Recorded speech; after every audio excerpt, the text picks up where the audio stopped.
It's going to consist on the undercard of 3 grappling matches and 2 kickboxing matches.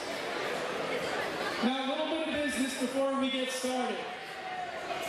The men and women competing tonight have trained hard for this opportunity to shine for their friends, families, coaches, and teams. And they all aspire to the level of professional competition. Out of respect for the athletes and those around you, please conduct yourselves accordingly. Absolutely no violence will be tolerated.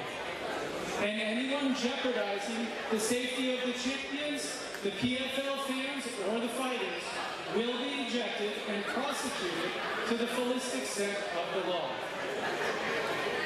Another note is, under no circumstances is anybody allowed to cross these ropes into the ringside area. Security will escort you out immediately. Absolutamente nadie puede pasar los cordones por el lugar al lado de la jaula.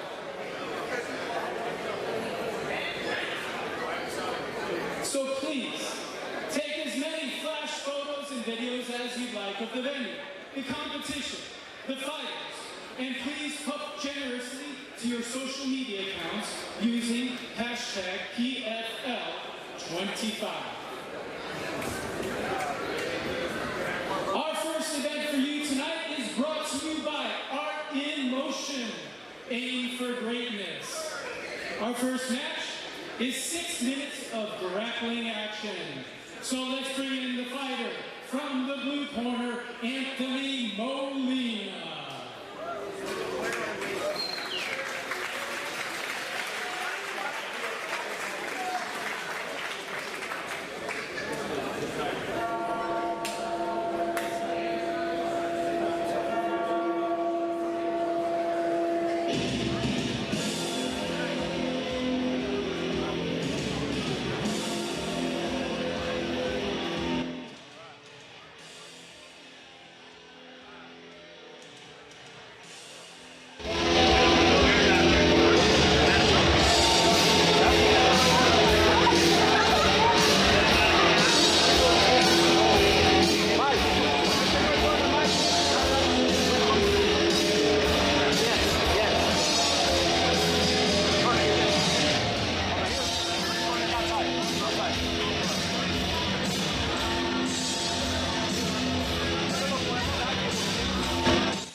Rosa. Well, welcome everybody to Premier Fight League 25 here at Champion Sports Bar in Doral, in Miami.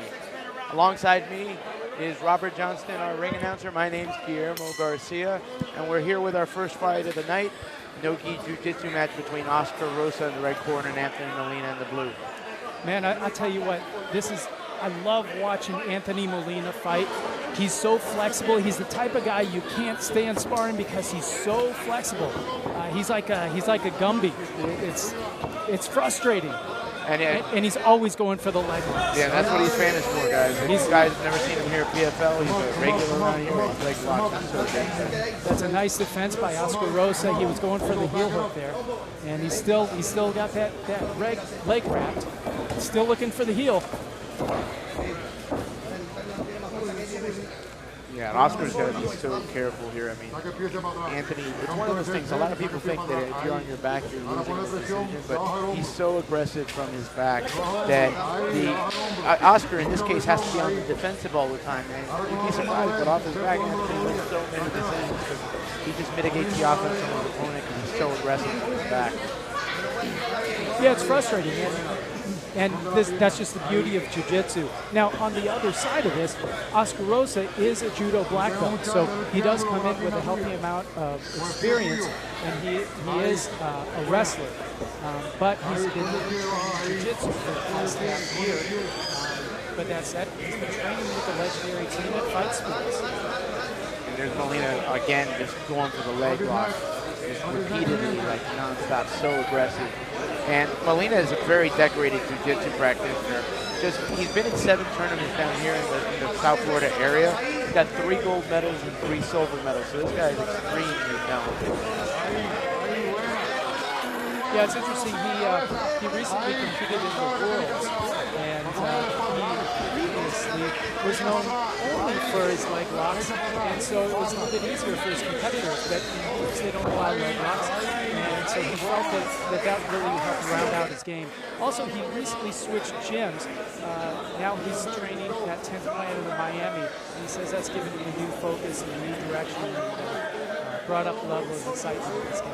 I mean, look, guys, if you think he's trying to go for a decision, you'd be wrong. In his 11 wins in those tournaments that I talked about, 8 of them are by submission. So he's out there to finish his opponent. He's here to excite the fans, and he's got a very interesting style. Nobody's going to be bored by Anthony Molina at all. Yeah, I love watching him. I really do. It's he's a frustrating type of guy to spar and train with. Because of his flexibility, but as a fan and as a grappler and as a jiu-jitsu myself, I love watching him. Yeah, absolutely. It's a tall order here for Oscar Rosa. You know, he was in a jiu-jitsu tournament back in January of last year, and he went 1-2.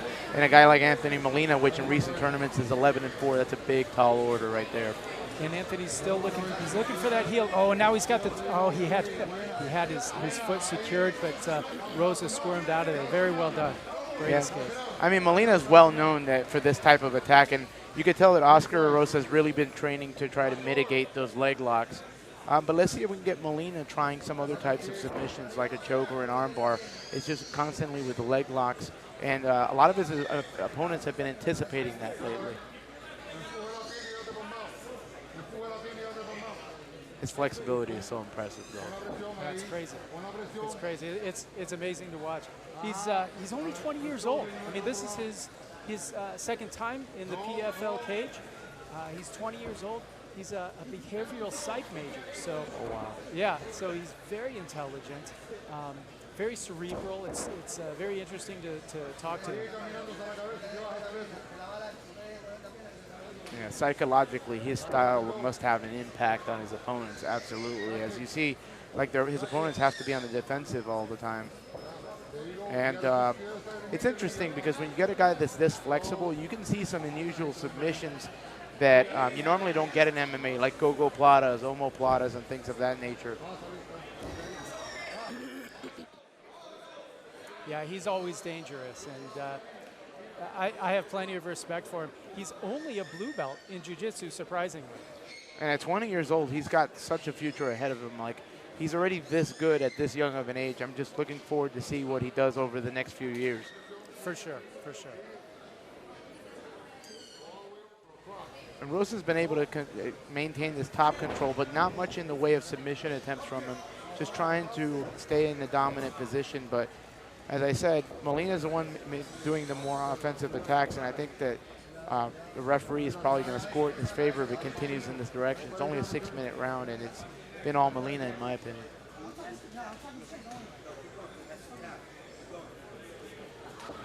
Referee Mike Cardoso giving instructions to the fighters on what's allowed and not.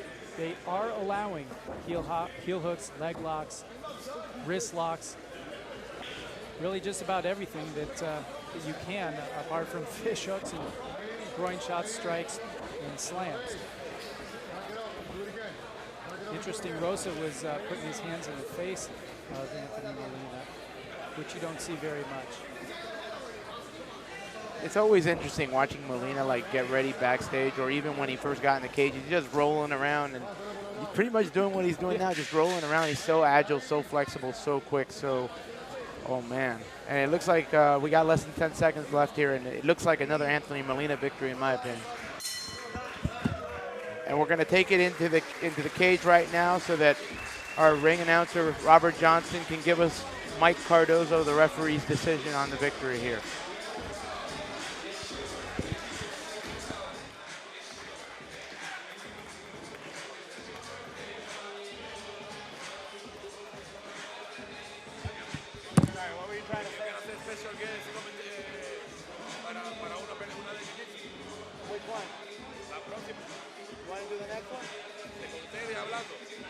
Yeah, you want to talk? Yeah. Okay. I'll tell Robert that you're going to commentate the next one. Yeah, we got Luis Ortega and George Martinez next. That's fine. I'll let Robert know.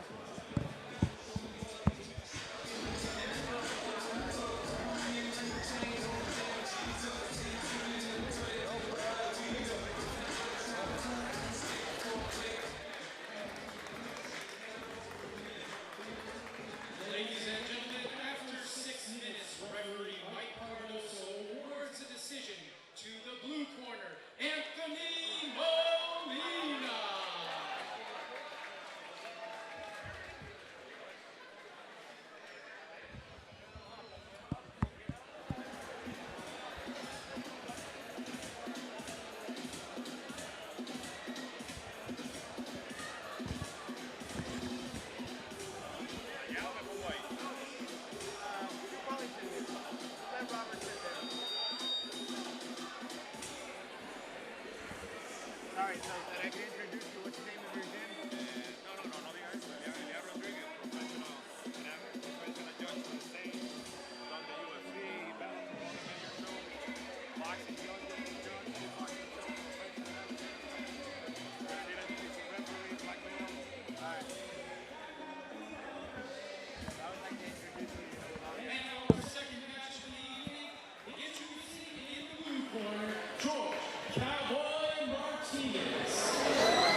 Ramos. So here we are with our second fight of the night, a 135-pound Philippine Jiu-Jitsu match between Luis Ortega and George Martinez. Alongside me for this fight is popular Brazilian Jiu-Jitsu practitioner here locally in Miami, and also referee and a judge, Elian Rodriguez, with me. How you doing? And all day referee the sport has a big evolution. Going for a heel hook. Very good submission. Yeah, Martinez coming out aggressive here. Yes. Oh, it's over. That was Tap, real tap. fast. Very Oh, painful. wow. Wow, that was very impressive performance by George Martinez. Holy cow, very impressive. Very. Can you tell me a little bit about how he was able to manage to pull that off so easily? Well, you remember the last fight, how the other fighter was able to go inside and outside heel hooks, and who could never finish the other guy. The guy was doing the right defense. But looked like Luis Ortega didn't have no defense for this kid right now. You know, the evolution of the sport is so big. I've been referee all day fights, and you see kids like 7, 9 years old. They do impressive stuff. Very impressive stuff. Yeah, surprisingly quick outcome. I hope Luis Ortega is okay after that. Those can be quite painful, those. Yes, that's a bit, because you know those heel hooks. If in grappling competition, especially the one I did today, a lot of these submissions they're not allowed, only brown belt and purple belt and black belt levels. But no blue belt, no purple belt, they can't do that. And no, they can't do those submissions. Before they were on jiu-jitsu, it was more heel straight. But now, you know, all these type of new submissions coming out, they learn so much. All those berimbolo type of positions. Incredible how the kids, you see them doing at the 9, 10 years old. Yeah, surprising result in his last 2 jiu-jitsu tournaments. Luis Ortega was 4-1, and he gets finished very quickly there. Yes. Oh, maybe because that's probably the reason. You know, in blue belt level, those type of submissions, they're not allowed. So when they come and do this competition here, where basically all the submissions allowed, it's hard for them because they don't have the right defense to it. You saw the other fight that we had before, how the other fighter was able to go through all those inside heel hook submissions and knee bars. Introducing first from the blue corner, Albert Wolverine Castillo. Right, because the guys are getting punched by the time, you know, but in these fights, you know, it just takes 1 second for you to tap, especially the inside heel hook. That's a very painful because it just blow your knees, blow everything up. Well, very scary. I'm sure we'll see Luis Ortega learn from this and come back stronger. He's got a strong MMA gym and MMA masters behind him. Some real strong coaches like Daniel Valverde, and I'm sure he's going to learn from this and come back real strong. Very good. Some gyms that are more into the MMA, and you can see the difference. You can see the difference when the schools are more straight jiu-jitsu school, because I see it every time I do referee, and then a lot of times that I do judging MMA, professional and amateur. You can see the difference when the kids or the fighters come from more straight jiu-jitsu school and for MMA school. They probably have a good jiu-jitsu for MMA, but they don't have a jiu-jitsu for competition jiu-jitsu. Very different. That brings us to a very interesting fight here as we got Jefferson Nunez coming up against Albert Castillo. Nunez come from MMA master. Castillo come from fight sport. MMA master is more a MMA school. You know, I've seen this kid before fighting. And fight sport is more a jiu-jitsu school. So we'll see the difference. It's always interesting when you get a fighter who's got more of an MMA background, like you said. We saw it in the last PFL show when Evelyn Martins fought against Jillian Robertson. You know, Evelyn, even though she trains everything, obviously because she's underage right now, she's been doing more jiu-jitsu, and she beat a wily veteran in Jillian Robertson. Yes. And we got kind of that situation going on here in this fight, so I'm looking forward to see what happens. Yeah, because it's different, you know. The guys that come from more MMA gyms, their jiu-jitsu is they're more related to MMA, and then these guys, they only train pure jiu-jitsu. you know, and they do more weird stuff, you know, guys. And then the MMA guys, they train for MMA, and they have a great jiu-jitsu. But when it comes to jiu-jitsu rules, it makes them difficult to win. We have seen a lot here in PFL, how the guys who come from MMA gyms lose more fights in a jiu-jitsu match than in the MMA match. And then that's the reason why. We definitely have seen a lot of that. I remember matches like Jose Caceres against Balbino. Balbino was able to defeat him. Caceres has a jiu-jitsu background, but he focuses on MMA mostly, so we've seen it before. Yeah, but Caceres is a very tricky guy. I saw him fight him in a combat jiu-jitsu fight against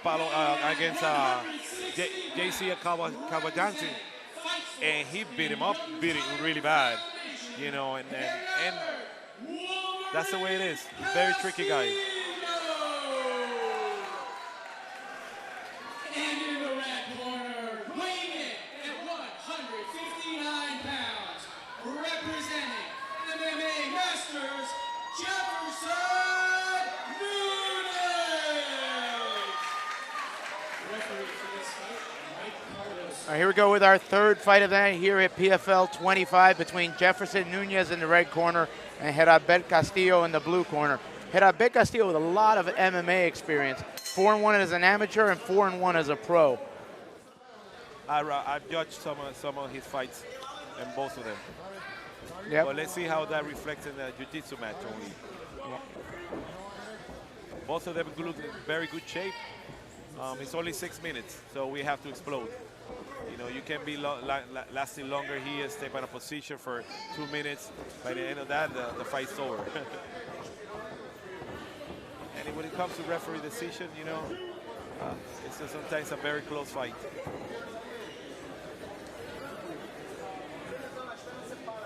It's always interesting in these jiu-jitsu matches when they're trying to get the upper hand here while they're standing up.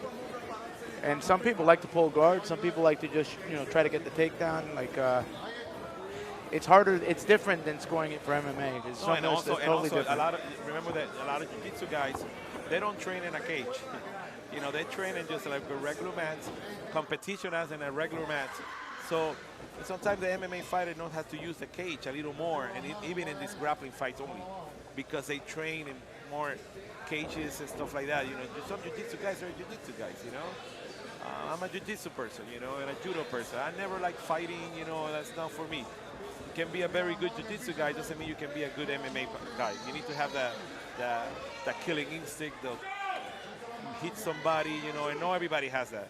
It's very interesting. You made a good point, and I didn't even realize it until you said it. I've been to many of these PFL events and these jiu-jitsu matches, and you're right. You don't see clinches up against the cage. They keep it in the middle while they're trying to get the takedown. And it just speaks to, like you said, that they're not used to fighting in the cage.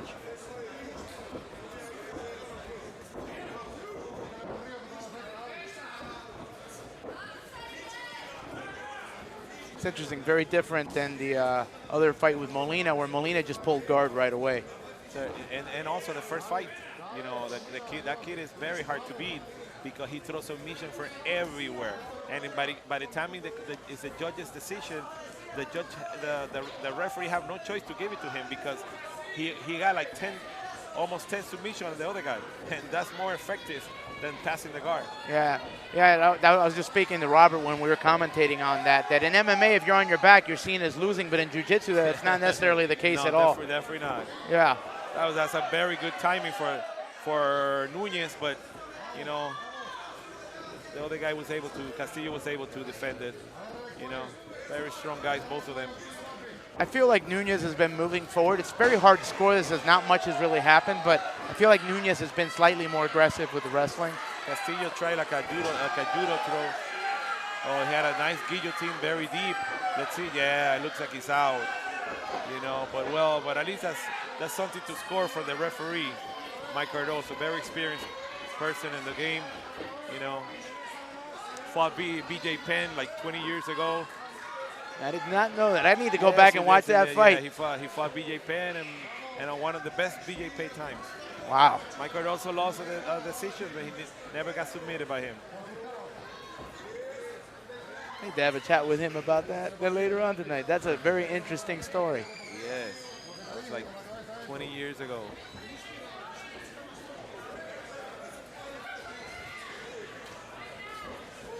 So for right now, it looks like more like a wrestling matchup. We'll see why they have someone goes to the ground. Okay, okay. There we go. Big slam. Boom. Very nice, very nice. Now Castillo needs to look for control. Because, oh, you know, hey, back again, you know.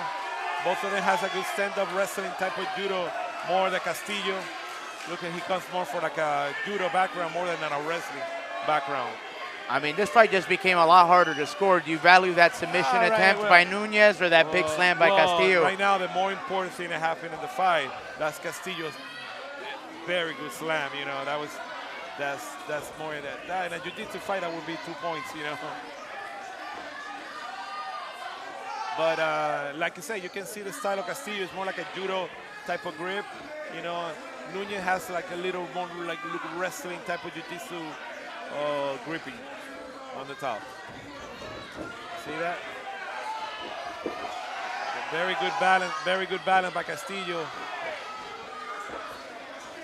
That's a good grip for him because he has a good judo throw right there. He didn't use it, but he has it. I know that. That was my first sport was jiu-jitsu, judo. Yeah, the few times that Nunez has been able to threaten with a possible guillotine is when Castillo's dived in for a takedown.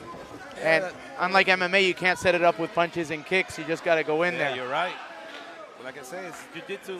It's a jiu-jitsu match. It's everything change, you know? Like I told you, some guys are very good in jiu-jitsu. Doesn't mean they can fight MMA, you know? They're great in the mat and stuff like that, but in MMA, they will get killed. Absolutely. I mean, the distance, just the stand-up, like the way you're standing, your stance, like, is totally different. Yeah, footwork is different, you know.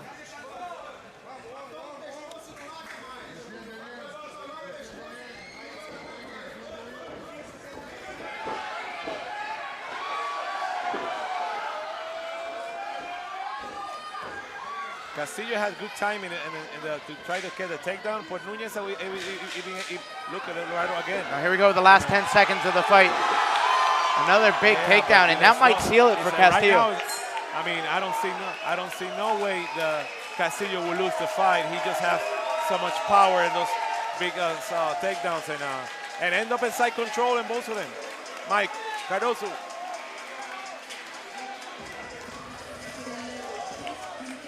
And we take it into the cage to our ring announcer, Robert Johnston, for the decision. Well, I would be surprised if he goes for Nunez. I think Castillo with those big, he was a little more aggressive, and because being more aggressive, probably give him the fight because he was able to get to nice takedown, no small takedown, very powerful takedown. I mean, Nunez' big moment on the 6 minutes was almost guillotine to the guard.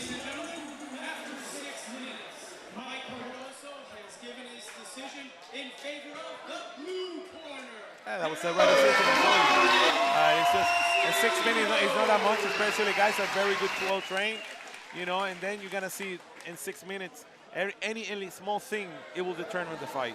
It was a pleasure for you to work with you today and commentate with you. I love the sport in general, you know. But I guess I'll come back next time and do the grappling things with you. And so I want to thank our special guest commentator, Elian Rodriguez. It's a pleasure watching you talk about jiu-jitsu. So knowledgeable about this, and it's an honor to sit next to you here. And now we're going to move on to the kickboxing portion of the event here at PFL 25. I've done a lot of kickboxing fights in my life. I do the professional kickboxing, and I'm actually assigned for the bare knuckle fight in 2 weeks here in Miami. It's the first time it's going to be done in the sun. Looking forward to see a new sport. Maybe I agree or don't, but I'm going to see it live. You got to put on that judge's hat now, don't you? Let me go judge some fight now. All right, well, sir. I want to thank again Elian Rodriguez for being with us. And here we go with our first kickboxing match of the night here at PFL 25, the real fight.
And in the red corner, with a record of 2 wins and only 1 loss, weighing in at 127 pounds, representing Evolution MMA, Eric Alvarez. Referee for this fight, Wade Ramos. Well, here we are with our 4th match here at PFL 25, the real fight, our first kickboxing match of the evening with Eric Alvarez against Nico Bunzi. Nico Bunzi's become a kind of a regular here at PFL. We've seen him fight many times. He's 0-5 in MMA, but 0-2-1 in kickboxing, so let's see if he can get his first victory. I gotta give credit to Nico. He's not got the best record in the world, but he always comes out and gives it everything he's got, and I'm hoping he can get his first victory. I mean, I'm sure we'll see a huge celebration if he can make it happen. Yeah, he's been training hard for this fight, and I'm excited to see what comes out. You know, some really cool things that are going to be happening here. We're only looking at 2-minute rounds, and these guys are 125 pounds. I mean, these guys are like Energizer bunnies, just you know, gas tanks for days. Yeah, and I was talking to Nico. These two have actually fought, not in an official match, but in a kickboxing tournament, and went to a decision. And Nico says he learned a lot from that. He thinks he'll be able to counteract whatever Eric Alvarez is up to.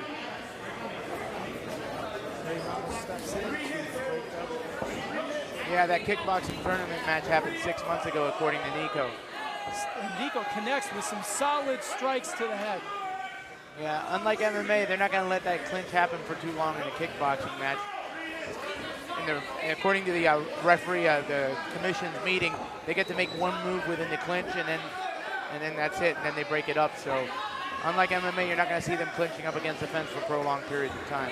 You know, it's interesting. Nico has been connected with that left hand. He has been connected with the head, and there he lands with a combination. Now, I was talking to Nico. He says he expects different results here against Eric Alvarez. Now he's fighting a second time. He's talking about how it was in a tournament situation the last time. He had already fought a few times earlier in the day. He says he was a little tired, but he's going to be fresh here tonight. Of course, Nico Bunzi in the blue corner, but wearing the red shorts, and Eric Daniels in the red corner, wearing the blue shorts. Oh, that's not confusing at all. This is a patriotic fight, ladies and gentlemen. 10 seconds left in the opening stanza. Ray Ramos breaks the punches up against the fence. That's what makes kickboxing so interesting, is that 3 2-minute rounds. You don't get a lot of time to make it happen. So you usually get more aggression because of that. Yeah, and like I said before, you know, these guys being lighter, they just go for days. Plenty of action, plenty of contact. What do you think of that first round? I mean, not a whole lot of significant action happened. There's no one powerful shot that changed the round. I think either fighter can win this fight going to the second, third round. That round was a little hard for me to score up. What did you think of it, Roger? You know, it's a toss-up. I would give the edge though to Nico Bunzi. I think he made more contact. I think he had the better of the strikes. But both fighters landed for sure. Of course, PFL 25 in action here. I'm Robert Johnson. Beside me is Guillermo Garcia. Play-by-play and color commentary extraordinaire. Thank you, Robert. I can't believe we're already in the 25th Premier Fight League event. I mean, and this promotion has grown so much ever since I started coming here. And now we're getting to know these fighters. We've seen some of these fighters fight here 5, 6, 7 times now. And the fans are starting to get to know them and really get behind them. And you know, these events get better and better every time. It's really a great promotion to be a part of. I'm very proud of that. And we're off in the second round. Be interesting to be able to fly in the corner of both corners to listen to what their coaches have to say. Oh, huge punches from Nico there. Connecting with solid shots. Eric took a lot of damage there.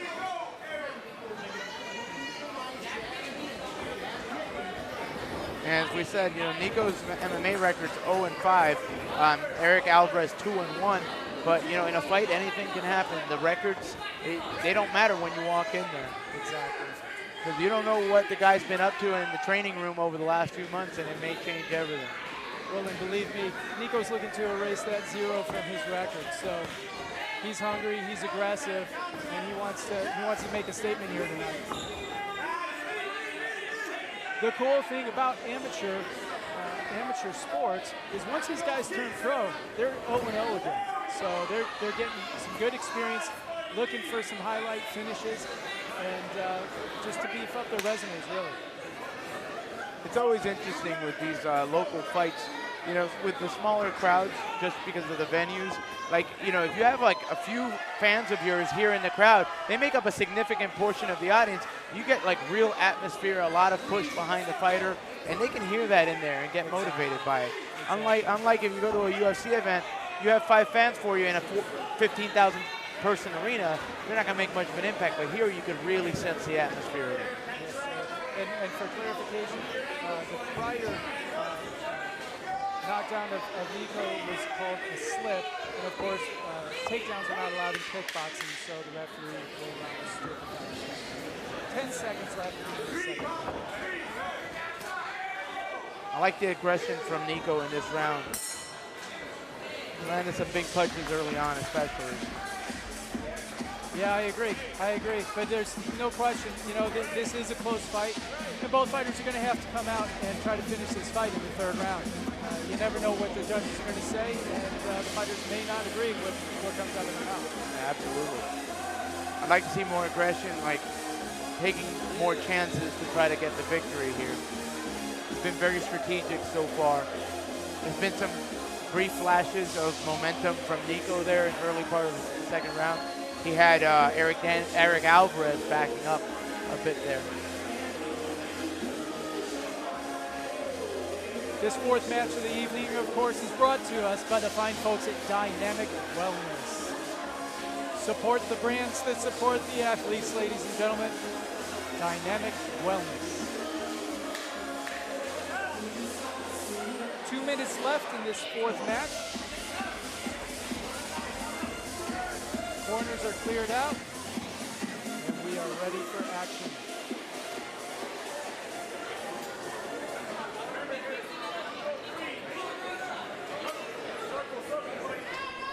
Can't imagine what it's like to be Nico trying to get that first victory there. And like he's in a real competitive fight now. I bet you he's so motivated to come out here and have a strong third round to try to seal up that decision. He's got to be careful though. If he gets too aggressive, Alvarez may be able to take advantage of that. Alvarez getting off to a strong start here in the third round. Landed some solid strikes. Been able to back up Nico to the fence.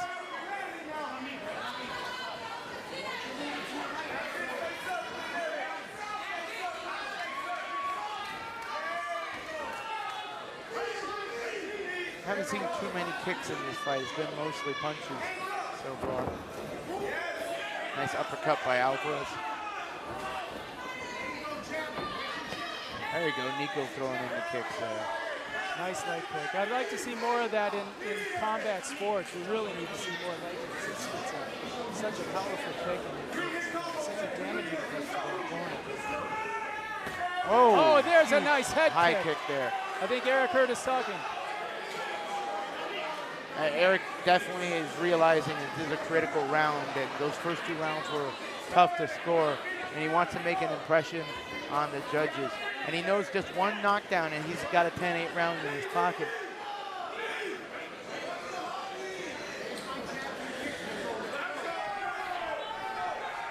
I've worn headgear before. Sometimes it could be quite hard to see out of that. Get tunnel vision going on. Yeah, Nico lands a couple of strong lefts. Yeah, I've noticed that many times. Eric Alvarez having to adjust his headgear. And we're here in the last 10 seconds of the fight. Tough fight to score. We'll have to see what the judges have to say about it. Will Nico Bunzi get his first victory? We're about to find out now. Let's take it in.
Nico Bunzi with his first victory ever.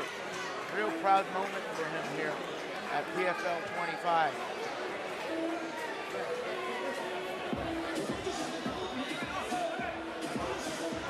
Now we're moving on to a very exciting kickboxing match between Andre Carrera and PFL staple Ryan Schwartzberg, the most exciting fighter in PFL history. Always comes out to fight, win or lose, and it's always exciting. So very exciting kickboxing action coming up.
action in the 145-pound division. Introducing first, in the blue corner, weighing in at 146 pounds, representing Team Iron Lion and American Top Team Sunrise, Ryan Schwartzberg. And in the red corner, making his debut tonight and weighing in at 145 pounds, representing MMA Masters, Andre Correa. Referee for this fight, Mike Cardoso. Let's go live! Over here. Over here. Fighter ready. Ready. Fight! And here we go with our fifth fight of the evening, our second kickboxing match between Andre Carrera and what I would argue is the most exciting fighter in PFL history, Ryan Schwartzberg. He's always exciting, win or lose, he brings it every time. Yeah, Andre, I was speaking with Andre before this fight, and he was excited to be taking on Ryan. He's really focused on making an exciting fight, and he was thrilled that his opponent was Ryan, because he knows Ryan's a tough guy. He comes non-stop, just brings the action. Right now, Ryan's bringing the heat. And Ryan's really sore about the last PFL event he was fighting at. He suffered a flash knockdown, but got up right away, but the referee had already stopped it. By that point, he felt it was an early stoppage. He's a little salty about it. He wants to make an impression and make a big comeback here with a huge victory for the fans. Of course, that last fight he had was MMA. This is kickboxing, and Ryan can definitely kickbox. Coming out real aggressive here with the kicks and the knees. Really like what I'm seeing from Ryan Schwartzberg right now. Oh, Ryan, you know, Ryan had grabbed behind the head of Andre. Of course, Andre in the red corner, in the white shorts. Ryan in the navy blue shorts. Ryan was lining up for a strong kick to the body, but strong knee to the body, but Andre saw it coming. Andre's landing some nice kicks to the red. Oh, huge punch. Ryan Schwartzberg landing some heavy hands. Schwartzberg definitely has the volume advantage here. It seems like he's throwing 3 punches for every one that Andre Carrera throws in this fight. Huge left hook by Ryan Schwartzberg. Both fighters landing a lot of strikes. This is great. Ryan's done a great job throwing volume, getting Andre Carrera to back up towards defense. And that looked like a clear first round for Ryan Schwartzberg right there, coming out real strong. Yeah, I agree. You know, Andre's putting up a heck of a fight, but boy, Ryan has the volume and the intensity and the power behind those shots. And Ryan's just got a huge experience advantage over Andre Carrera here. I mean, this is a tall order for your debut kickboxing match. Schwartzberg 2-1 in kickboxing, 6 matches in MMA, tons of experience. His brother, David Schwartzberg, who's a regular here at PFL as well, got lots of experience, trains with Ryan every day. I mean, this is a hard ask for your debut fight for Andre Carrera. But let's see if he can surprise us, change it up here in the strategy department going into the second round. Well, Guillermo, I think you hit the nail on the head when you were talking about experience in favor of Ryan, because remember, this is Andre's first fight, and he only last year moved to Miami to start training with MMA Masters. He was born in the Panhandle, moved all over the state, but only in the last year has been with MMA Masters to train more organized. So yeah, and you know, sparring in the training room and fighting in the actual cage in front of these fans, you got to adjust to the flow of the fight. But Ryan Schwartzberg doesn't need to adjust to anything. He just comes out firing from the beginning, and it's got to make it real hard for Andre Carrera to really get into the flow of the fight.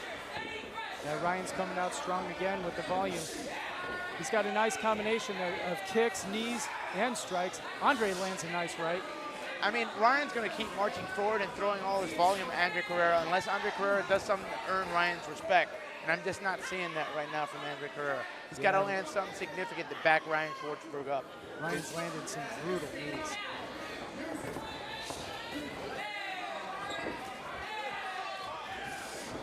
Andre's taken some serious strikes. I mean, that's tough. love what Ryan's doing. Like if you notice, most exchanges he starts off with a kick or a knee of some kind, and then that forces Andre Guerrero to lower his hands, opening up the punches for Ryan. But to be fair to Andre, he's not backing down at all. He's looking for the opportunities, but he's taking a lot of damage. There's some blood on Andre Guerrero's shoulder now. Oh, that was a strong left from Ryan Schwartzberg. Both fighters landing a lot of volume this round. Oh, huge right hooks from Ryan Schwartzberg. And Andre Guerrero with a bloody nose right now. Referee Mike Cardoso giving. Standing 8 count, I guess. Yep. And, you know, Ryan Schwartzberg is not going to let his foot off the gas pedal here. He's going to keep coming forward. Oh, man. Those punches are landing clean. This fight might be over. This fight might be over, Mike and it Cardoso. That's it. Very impressive fight from Ryan Schwartzberg. A huge victory for him. And this is why he's a fan favorite. He brings it every single time, win or lose. He's a fighter's fighter. He's got the respect of everybody back there preparing and every fan out here. And we'll look forward to seeing him and his brother fight at the next PFL event.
Another victory here at PFL for Ryan Schwartzberg. Emphatic TKO victory.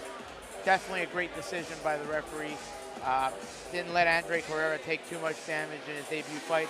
Hopefully he learns from this, trains at a great gym at MMA Masters, and hopefully we'll see him again here at PFL, come back stronger, and hopefully get a better result. There's no shame in losing Ryan Schwartzberg. There's a lot of people that have lost to him before, and I'm sure there'll be many more. We'll look forward to seeing Ryan Schwartzberg as well as his brother David Schwartzberg fight at PFL 26 in March.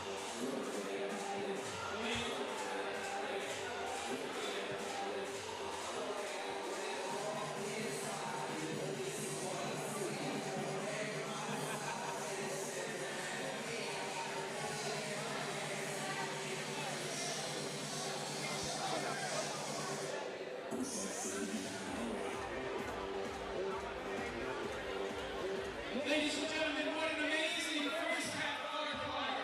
We're going to go to a quick 15-minute intermission.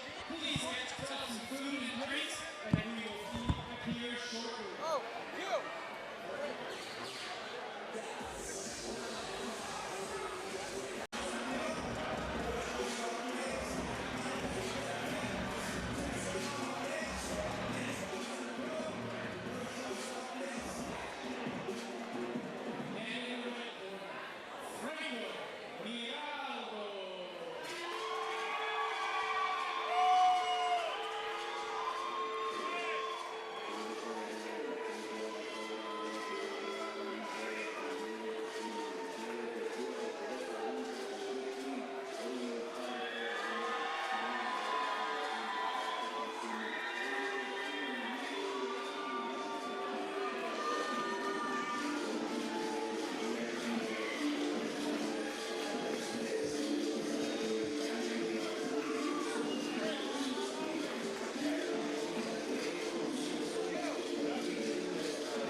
Referee this fight, Ray Roberts. All right, well, welcome to the first fight of the main card here at PFL 25, the real fight. The last kickboxing match of the evening between Franco Miraldo and Sinai Malake. Both fighters making their debut, so we don't have a lot to go off of, but we're about to find out a lot about them right now.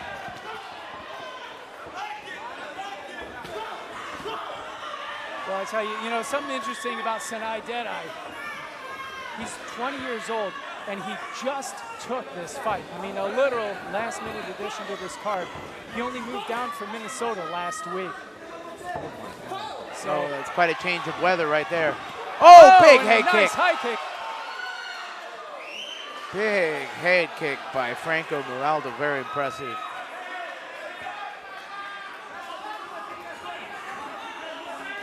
Oh, nice.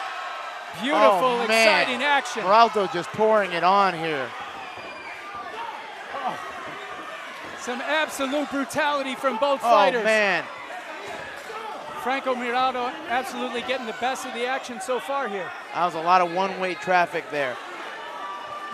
I mean, Miraldo's throwing 10 shots for every one the Malake fires back. Miraldo in the black shorts. Malaka in the green. Malaka's got to change this up real quick. I mean, relying on the counter, sure, it's possible he could counter him, but right now Miraldo's like just pouring it on Malaki.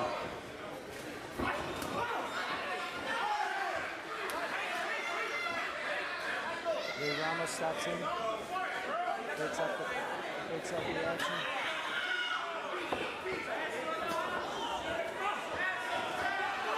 Wow. That's what I noticed with Malaki. Whenever he does throw a punch, it's a big, looping, swinging punch. And when you do that, you just leave yourself exposed to get countered. For sure. With a straighter shot. Oh, nice leg kick there by Malaki. Momentarily taking Miraldo off his feet with a low kick. I think that's counting as a slip. I don't think that's going to count as a... Oh, there we go. Yeah, it was a slip. It was ruled a slip, but those leg kicks can be effective. Oh, for sure, for sure. And he was landing a number of them. Yeah. Well, let's see how Malaki comes out here. I mean, there's not a whole lot of positives there in that first round for Malaki. Yeah, and he's definitely not making use of that height and reach advantage. He's got to throw first. I mean, he's letting Miraldo dictate this fight. He's getting pushed around, and those looping shots are leaving him open for the straight counter. And being fair, looking at this fight, it's two guys making their debut, but Miraldo looks to have a mountain of experience on Deadeye Malakai. Not only that, but Miraldo's been preparing for this fight probably for a while now, and Malaki just took this fight short notice, changed his whole life, went from cold Minnesota down to here in Florida 1 week ago. Yeah, no doubt. Well, I like his motivation. You know, he said his parents immigrated here from East Africa, and he's fighting to honor his parents. He's doing this full time. You know, he's got a vision, but man, he's really got to focus and pull up the intensity if he wants to have a chance here. I mean, we could actually have a stoppage in this second round. Whenever you make like a big life-changing move, like moving from one state to another, it makes you wonder where's his head at. Like, he's probably got to worry about a lot of things, like where is he going to live, like meeting new people, all this stuff. Like, you wonder how much his head's in this fight right now. He landed a nice kick to the lead leg of Miraldo, and I think he hurt him. That's one of the few things that Malaki did do well in that first round. He did get Miraldo off his feet momentarily with those low kicks, and maybe that's what his team told him to do there in the corner, just rely on the kicks because that's been working. Well, Miraldo comes back again with an absolute swarm on Malaki. Oh, man. Miraldo's just having his way. If you notice, Malaki's not keeping his hands up. And when he throws punches, he doesn't get his hands back to his face to protect himself quick enough because he's throwing these long looping punches. Absolutely. Absolutely. That's a great call. That's a great call, Guillermo. Miraldo's just tight. Like, he's keeping his hands tight in, and look at this. He's just nailing him. And those shots that Miraldo is landing are they're so solid. clean. Like, right on the chin, full power. I mean, I don't know how many more Malaki can take of those. I wouldn't be surprised if the ref in the next big exchange like calls a standing 8 count or something like that.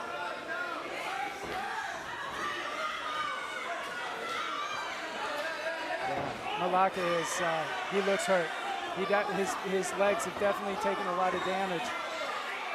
I mean, he repeatedly keeps getting backed up into the fence. And what I don't like is when he's pinned up against the fence, he's turning away from the shots and not really defending himself, not putting his hands up, turtling up. He's just kind of turning away. He's just getting blasted. Yeah, that's a lack of experience. I think we're really close to this fight being called.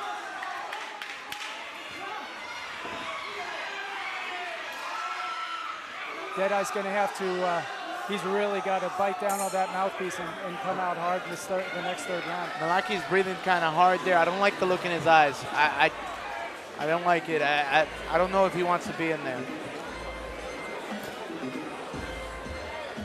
Yeah, he definitely seems to be in over his head. I mean, it's tough making your debut, you know. I mean, it's hard to know how you're going to react, you know. Like I said, sparring in the gym is one thing, because if you get hurt, you know, your teammate, you know, will slow down, take a break. But in here, if you get hurt, that guy's just going to come after you all the more. And like I said, you know, the average guy out here, anybody in the crowd, you get hit by a big shot, you're probably going to flinch. You're probably going to turn away. And as a fighter, you can't do that. You got to keep marching forward. You got to cover up, look for the counter. You can't flinch and turn away. You got to keep going forward, you know. And like you said, it takes training to get accustomed to that habit of not turning away and flinching and leaving yourself open to get hit by more shots. Well, Deadeye is coming out for this belt, so. I mean, in my opinion, Moraldo's up 2 rounds to none. Let's see if he keeps on going for the kill, or if he maybe circles a bit more, knowing he's probably on his way to a decision victory. I'd like to see him go for the finish. I think the finish is there. I'd be really surprised if this went the whole way.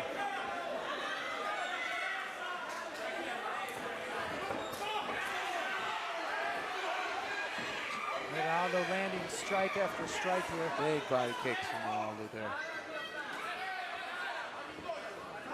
Changing up his stance, changing from orthodox to southpaw, back to orthodox.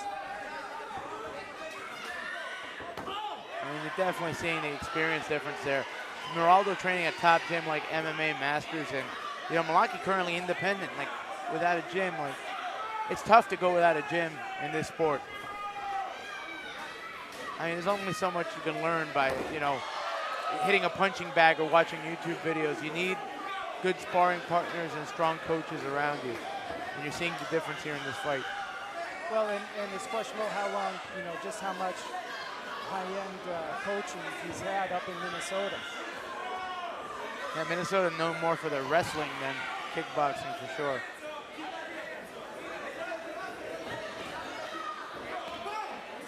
He said he does have a good history in Muay Thai. And people call him Deadeye for his accuracy, but oh it's hard man, to be accurate when you're huge getting shots there by Moraldo. You know, when you're getting swarmed the way that Franco Moraldo's swarming on him, I mean, it's hard to be accurate. Oh, it looked like a slip.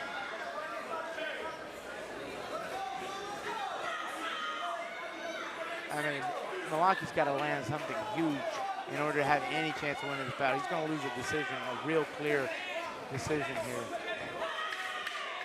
And here we go, 10 seconds left. Strong performance from Franco Moraldo, well on his way to a unanimous decision victory here at PFL 25.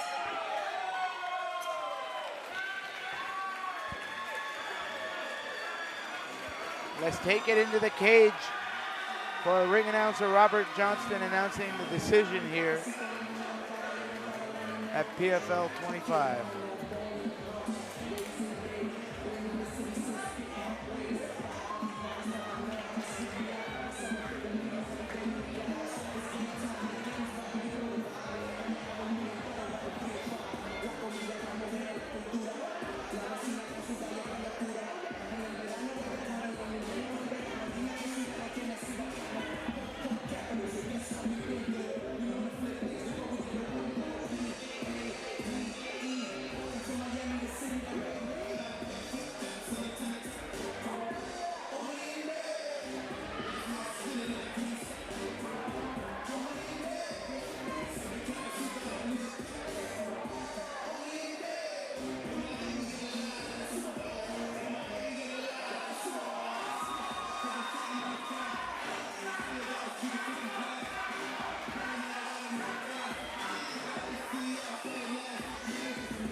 scored this fight a unanimous decision in favor of the red corner,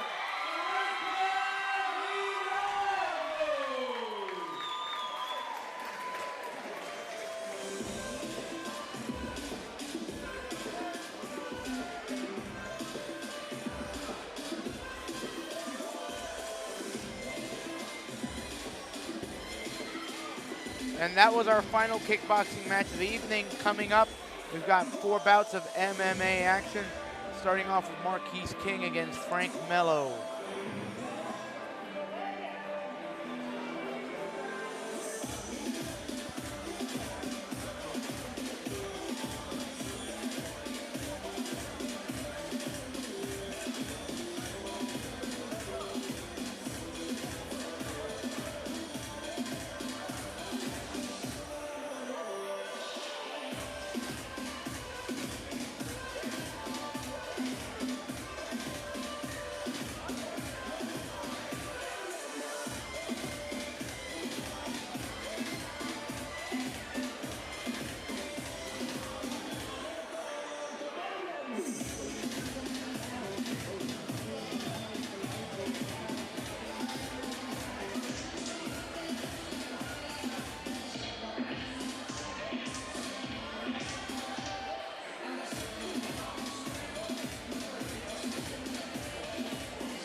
Fort Lauderdale Convention Center.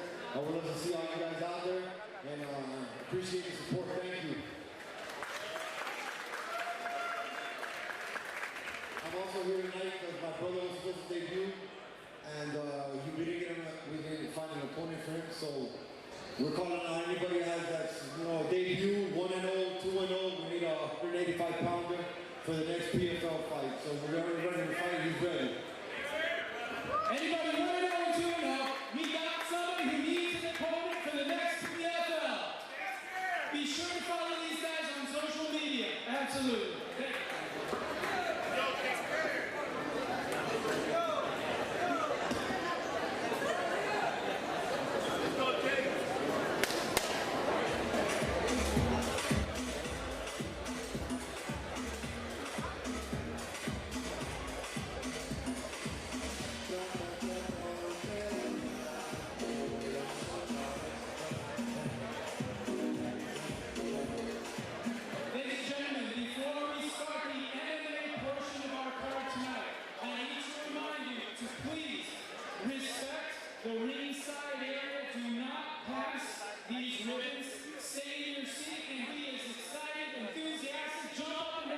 but do not cross the red tape, please. Our next fight is brought to you by Lime Fresh. This is going to be 3 rounds of MMA action. In the blue corner, Frank Mo!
in the red corner with a perfect amateur record of 1 win and not a single loss.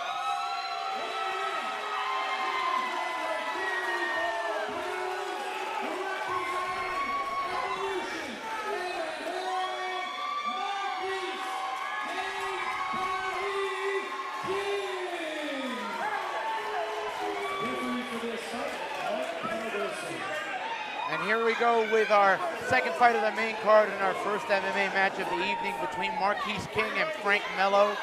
Frank Mello with a lot of support here with the local crowd. And let's see, Marquise King looks very powerful. Let's see how Frank Mello can handle his power. Mello here is a regular here at PFL, his fourth match here at PFL. All his previous 3 fights have ended by submission. Not always going his way, but he won his last fight by armbar at PFL 22 in July of last year. I've been really looking forward to this fight. You know, Frank had said he really wanted to fight Marquise originally. He was originally scheduled to fight another fighter, but both of these guys' opponents dropped out at the last minute. So they're both really happy about this matchup. Marquise throwing with a lot of power behind his punches. And, you know, Marquise, you know, he fought back in April of last year at PFL 21, winning by knockout in the second round. Marquise is bringing a wrestling background. He's been working a lot of single and double legs, he said, in his training camp getting ready for Frank. I love this kid, you know, he's got a great presence. Oh, and he's pouring on the power. Huge knees to the body, strikes knees to the body. Frank felt that. Like I said, Frank likes to take it to the ground. All 3 of his fights have ended by submission one way or another, whether he won or not, but he wants this on the ground. Marquise is just really powerful standing up.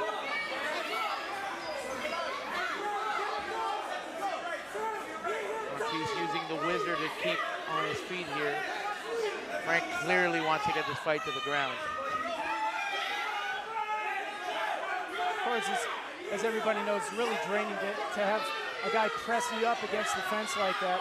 He's happy to get away. And this is where Frank doesn't want to fight at a distance here. He can definitely hold his own, but this is where Marquise's power really shows through. And Marquise managing the distance real well as well. Mixing up his body and strikes. But Frank Mello gets to the clinch. Frank wrapping up the guillotine choke. Good job by Marquise moving off the side control. That's the way you're supposed to defend that choke. Marquise could set up a Von Flue choke here if he presses in his shoulder into Frank's neck. Oh, and he's lost the ability to get the Von Flue choke though. Trying to set up an arm triangle position, but he's gonna have to sweep off to the other side of Frank's body to finish it. Here it comes. There it is, the arm triangle. Frank trying to defend by wrapping his leg. Yeah, that's going to be tough for Marquise to finish that. Frank's defending it perfectly, but Marquise has him in a really bad position. You know, that's the danger of going for that. Oh, he is going for it from the half guard. It's going to be hard to finish it. It is possible. I mean, Frank's doing a good job of locking down Marquise's right leg. But if Marquise can get that leg free and move off to his left, he can finish this fight at the end of the round.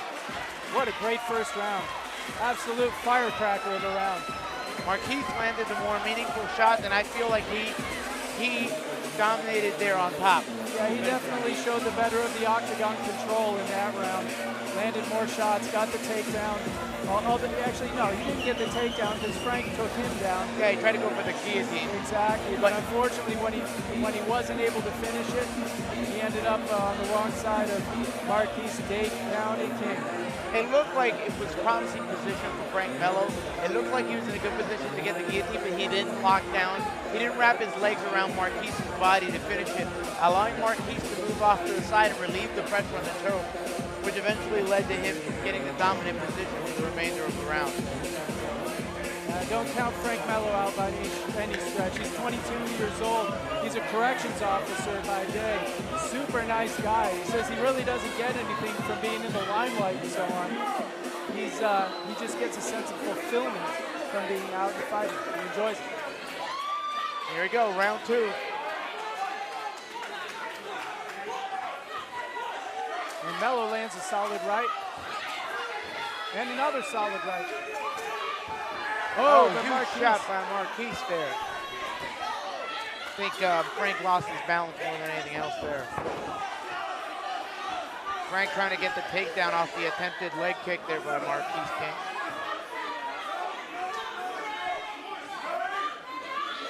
Great takedown by Frank Mello. Very nice, taking the back now. Let's see what Marquise is going to do from this position. Frank's in a very dangerous position if he can get that right leg, right hook into Marquise King. Right now, yeah, there he goes. He's got one hook in. Marquise needs to, now that he's got that second hook in, I was going to say Marquise needed to turn into Frank there, but he's unable to. And he's got a minute and a half or so left. So Marquise is in a real bad position here, ladies and gentlemen. It looks like Frank's almost there with a rear naked choke. He's I'm not sure. It didn't look like it was under his chin, but now it's hurt. Boy. Marquise is defending his chin well, but Frank looks like he's trying to work it in there. Very well defended by Marquise King. Yeah, Frank's been able to get the one arm around the neck, but he's not been able to free his other hand in order to lock that up, either the traditional way or even with a gable grip. He did try to go for the gable grip earlier. He's got the gable grip now. He might, he didn't get it. And now it looks like Marquise might be able to sweep back on top. Oh, going for the guillotine. It's gonna be hard against the fence though. It's gonna be hard. Marquise gets into full mount up against the fence. This is exactly what happened in the first round. Frank goes for a guillotine, doesn't wrap up Marquise's body, and now he's in a bad position again.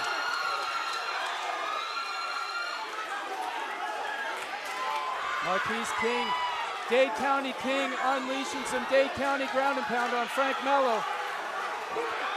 Frank's just in a tough position, pinned up here against the fence, not a lot of room to wiggle around. Frank Mello doing a great job at defending himself. Marquise absolutely dominating at this point, though. Referee's taking a close look here. Always a tough job for Mark Cardoso to determine between giving a man an opportunity to defend himself. Good job by Frank. Good job by Frank Mello getting out of the full mount there. He's able to wriggle himself out of that position, but Marquise has got him pinned up against the fence, so Frank's not going to be able to get out of this, and we're nearing the end of the round now. Another dominant round for Marquise King. Oh, Marquise King is under the neck. He's under the neck. And that's the end of the round. Oh, wow. That was close. That was close. This is a really, really exciting fight. Everything that both of these fighters really wanted. They both wanted to put on a great show for the crowd, and that's absolutely what they're doing. A lot of back and forth action, reversals, takedowns, submissions, strikes, kicks, it's everything. Yeah, the story of the fight for me so far is the old Brazilian Jiu-Jitsu proverb, position before submission. Frank Mello's gone for a guillotine 2 times, and each time he ended up in either side control, Marquise ended up in side control out of it, or he ended up mounting Frank Mello. And I understand Mello wants to get the submission, but Marquise is taking full advantage of that because Mello has not been clean with his submission attempt. How do you see the judges scoring these first 2 rounds? It's clearly 2 rounds to 0 for Marquise King right now. He's come close to finishing the fight on several occasions. Including right there at the end. Nearly having the arm triangle choke at the end of the first round, nearly having the rear naked choke there at the end of the second round. Got some good ground and pound in from Mount as well. Yeah, Marquise King, he brings all the different components that you would want to this. I mean, he's a good-looking kid. He's got a great smile. The kid smiles all the time. Positive attitude and puts on an amazing show. Marquise using his long arms there to possibly trap Frank in an anaconda choke. Let's see if he can go ahead and finish this. Frank Mello has been submitted by guillotine in the past, so it's definitely a possibility.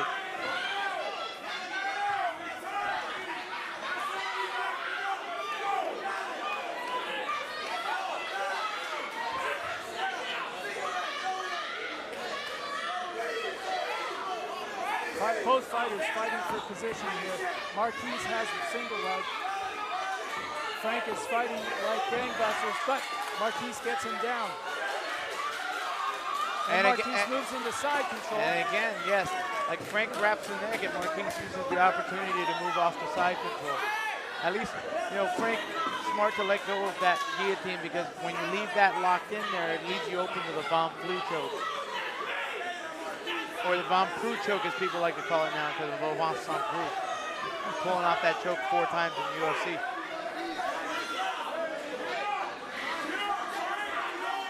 I tell you what, that's a really uncomfortable place to be in that corner there between the fence and the floor for Frank Melo. Yeah. I don't envy him. Marquise very smart with the octagon control, the cage control, just pinning up Frank against the cage, limiting his options for escape.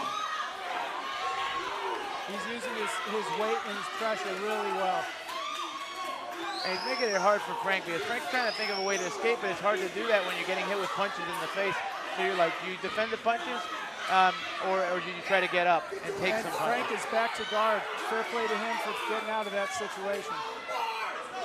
Looking for an opportunity to move away from the fence because that's tough. Yeah, it's going to be hard to pull off any sort of submission being pinned up against the fence. You don't have a lot of space for arm bars or triangle chokes from here. And really difficult to sweep. Can't use your butterfly to like go backwards to get out of this position because you got a fence at your back.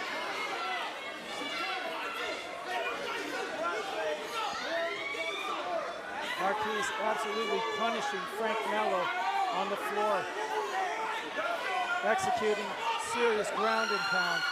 Frank's doing a lot to defend himself. He is showing a ton of heart in there. Defending well, but he just can't escape the smothering. And here we go at the end of the fight. Dominant. It looks like a dominant decision victory for Marquise King here. 3 rounds to 0, clearly.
And now, 3 rounds of MMA action in our women's 125-pound division. Introducing first, in the blue corner, with an amateur record of no wins and 2 losses, weighing in at 126 pounds and representing QMMA Systems, Annalise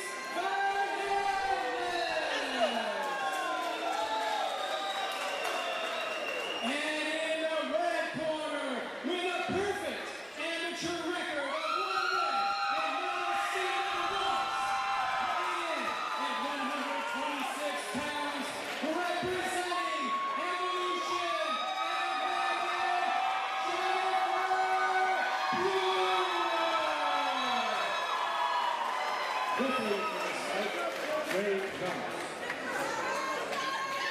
And here we go with our 8th fight of the night here at PFL 25, the real fight between Jen Brewer and Imelis Fernandez. For those of you guys who remember, back at PFL, Nice me to let everybody know there are no electronic cigarettes and no marijuana. The fights will be stopped if it continues. yeah, back at PFL 24, our last event, Jen Brewer had a huge victory, getting a rear naked choke with 1 second remaining in the 3rd round of her fight. And Jen Brewer's got a huge backing crowd here. She had a lot of fans. They went wild here at PFL 24, and we expect great fan reaction for this fight as well.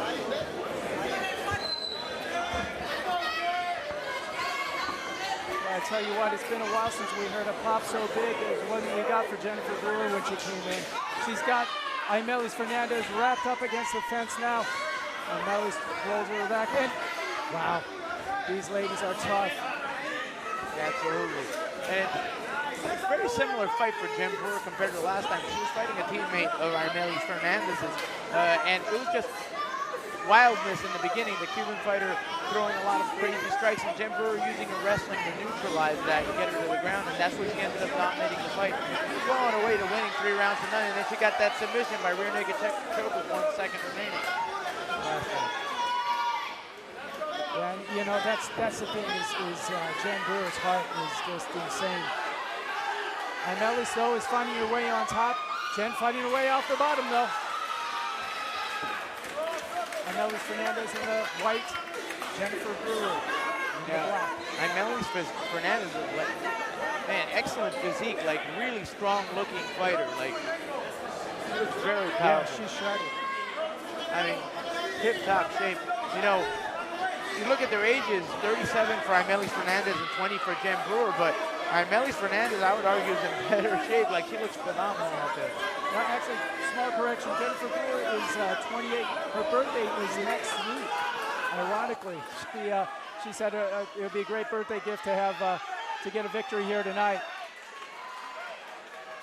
Yeah, and Imelis Fernandez trying to fish for a guillotine, but it looks like she's lost it here, and because of that, she's lost position as well. Kind of the story that we saw in the last fight, where you go for a submission and you lose position. That's exactly what just happened here for Fernandez. Oh, Jen Brewer taking full advantage. Trying to set up the armbar possibly here. Imelis is in a really bad position here. And she's just leaving her left arm exposed there to possibly get wrapped up and submitted.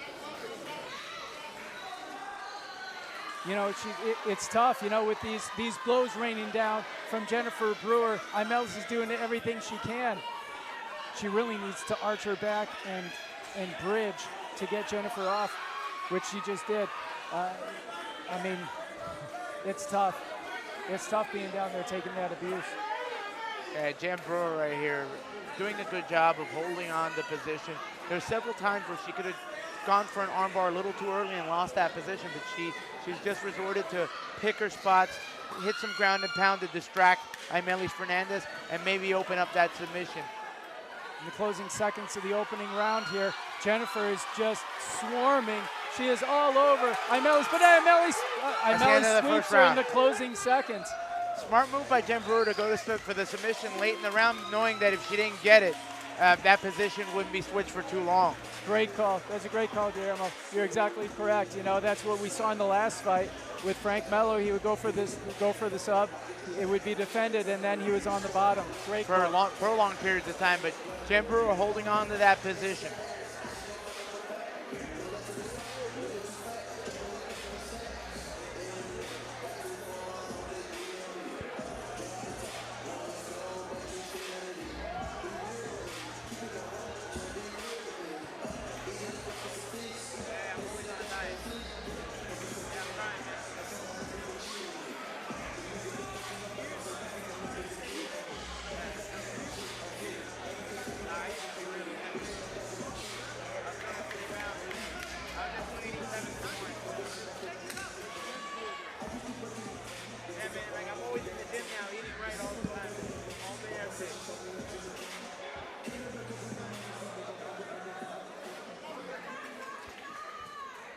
And here we go with the second round of our women's featured bout of the evening between Jen Brewer and Imelis Fernandez.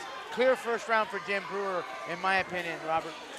Yeah, no question about that, Guillermo. You know, Imelis Fernandez had some early success with the wrestling there in the first round, but it was all Jen Brewer after Imelis went for an ill-advised submission and lost her position in the round there. And Jen Brewer just took full advantage, advanced positions, and dominated the round. You can really see, though, that Imelis is a really strong fighter. She's a strong girl, and she is doing everything she can to try to impose some will on Jen, but Jen's just she's pounding on Imelis' thigh. I think Imelis has looked her best in the clinch situations where she's able to use her power. Imelis landed a strong right on Jennifer Brewer.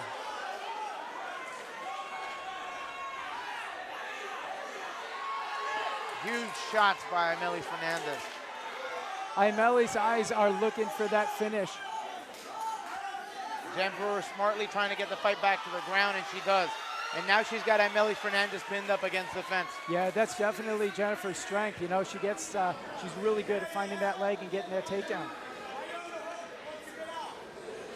Well, one of many strengths. I love it how she was going for the strikes on Imelis' leg. You don't see that very often. Let's see what Jen Brewer can do here with Fernandez pinned up against the fence. Now, this is what I always explain to people. You see how Fernandez has her arm wrapped around Jen Brewer's neck? That leaves you open to possibly a bomb flu choke. All it takes is Jen Brewer having locked up her arm there and then pushing her shoulder into her neck. And with her pinned up against the fence, the fight would have been over. Imelis is walking along the fence, trying to improve her position here. Jen Brewer's got to be careful here. Imelis Fernandez nearly got this turned around here. Good job by Jen Brewer to get Imelis Fernandez back flattened out on her back here.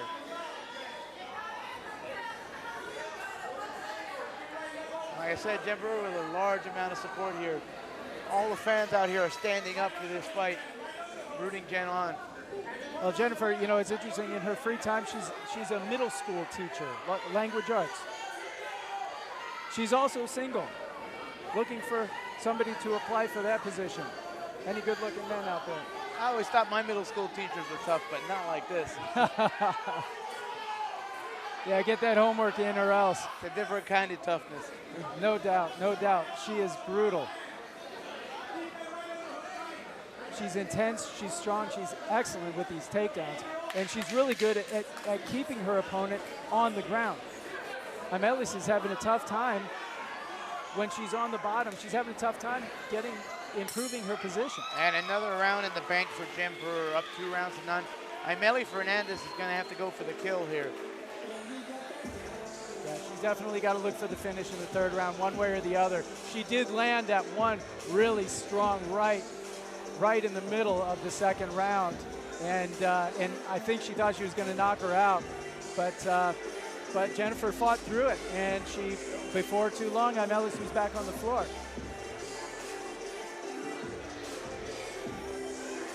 Stay tuned, upcoming, we got 2 title fights.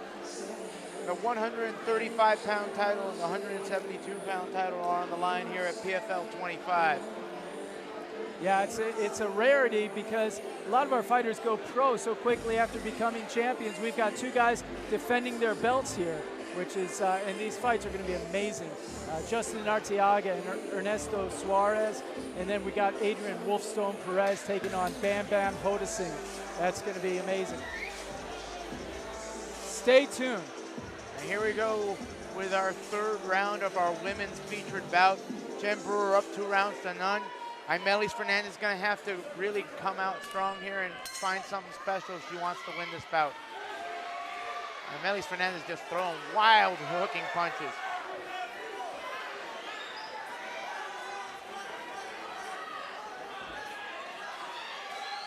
Smart move by Jen Brewer, closing the distance, knowing that the distance is where the strong strikes that could put her down would be, so she closes the distance to eliminate that possibility and take the fight where she's strongest. And the thing is, Imelis Fernandez has not found the ability to disengage from these clinch positions during this fight. Good work by Jen Brewer, throwing up those knees, just sapping the energy out of Imelis Fernandez. And she's going repeatedly to the body. You can't knee to the head here in amateur MMA, so she's landing these brutal shots to the body. A lot of them, to be fair, Imelis is doing a good job of blocking, but you know, it's tiring. Taking those knees to the arms and to the body. Jen Brewer trying to set up the guillotine, but she moves into full mount. Yep, she's in full mount right now. Yes, she is, and she looks like she's got a headlock. Now she's just in mount, looking for an arm lock. Like right there, Imelis Fernandez right arm is kind of exposed to the arm bar at the moment. She's just leaving her arm out there. It's difficult though with all that equipment. Sometimes it can be tough with the shin protectors and gloves and so on to engage in that. But she's looking for it. And that is exactly the best way to get out. Left arm is now exposed as well. Let's see if Jen Brewer decides to go for a submission or just take this position to the end of the round. She's landing those brutal kicks, strikes from the top. And she's also moving higher into mount. Yeah. That prevents Imelis from being able to bridge and get her off. This fight looks like a replay of Jen Brewer's last fight. Literally, she dominated with the wrestling and got a late submission in the 3rd round with 1 second remaining the last time around. Let's see if she can get some last second magic here in this fight as well. Fans yelling out for the armbar. It's been there the whole time, the whole night for Jen Brewer. But like I said, there's risk to that. If she doesn't get it, she'll lose position and give Imelis an opening to possibly get back in this fight. There it is. There's the armbar. And she's got it. That's it. This fight's over. It's only a matter of time. Oh my goodness. Oh man. How is she Look still at this in toughness from Imelis Fernandez. there? Is Imelis' thumb up? Oh man. 10 seconds left. And let's see if she's able to hold on to the decision. Oh, that looks painful. And she makes it to the final bell, but her arm's not going to feel very good tomorrow.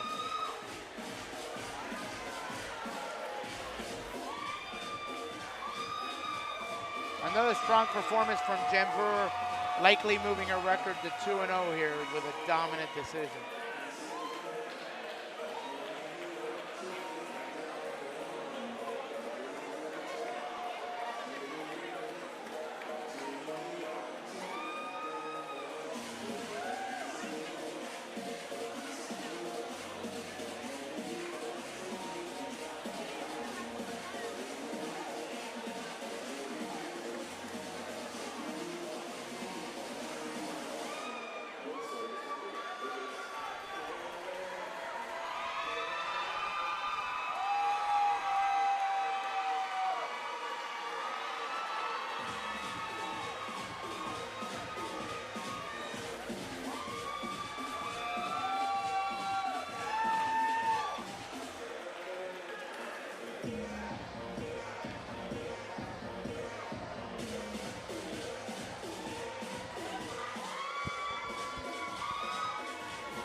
You seem to dominate her on the ground. Was that your plan coming into this fight?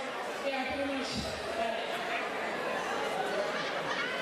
What was your favorite part of this fight tonight? Just staying on top, smashing, laying down with the punches. Easy. It was really showed your resilience when she landed that strike in the second round. Was that hurt? Did that hurt? A little bit. Before like hit my contacts, so that was kind of what I was worried about more than anything. But I get that. Absolutely dominant performance again. And we actually have in the crowd tonight a special guest. Your opponent for your next fight, Marielle Salaman.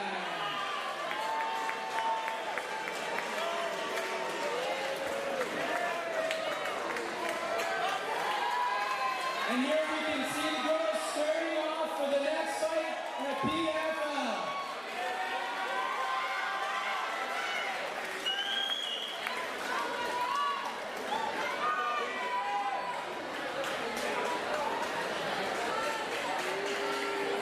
Let's have a big round of applause for your fan favorite, Jennifer Brewer.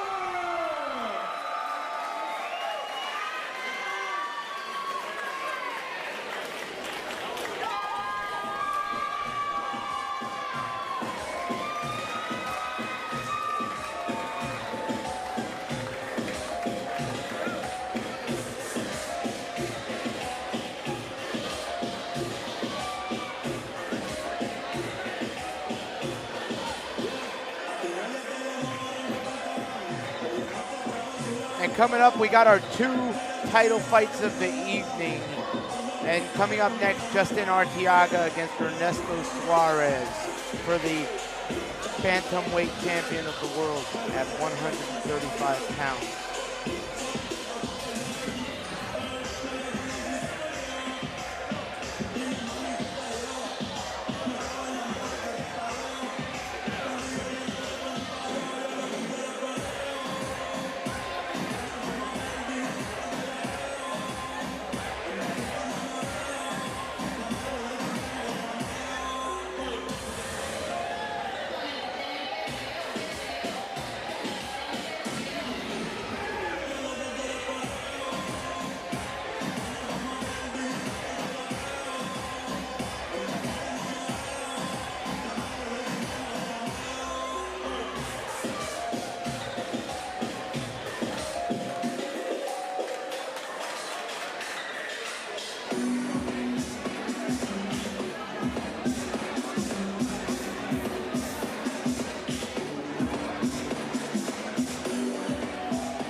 referee after this fight, Mike Cardoso.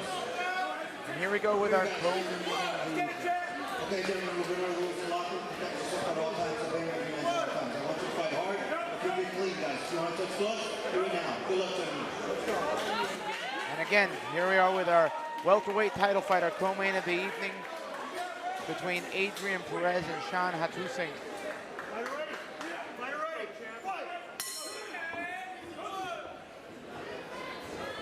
Both fighters with a lot of support out here. A lot of people in the crowd standing up right now. And Adrian Perez coming out with the wrestling real quick here against Sean Hatusing.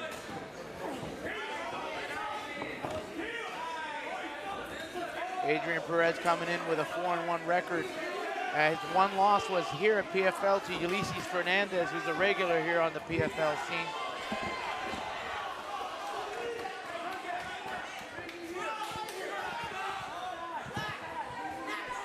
Right now, Sean Hatusing able to get this fight back at distance where he wants it. And both of these fighters are just tough as nails. I've been really looking forward to this fight, Guillermo.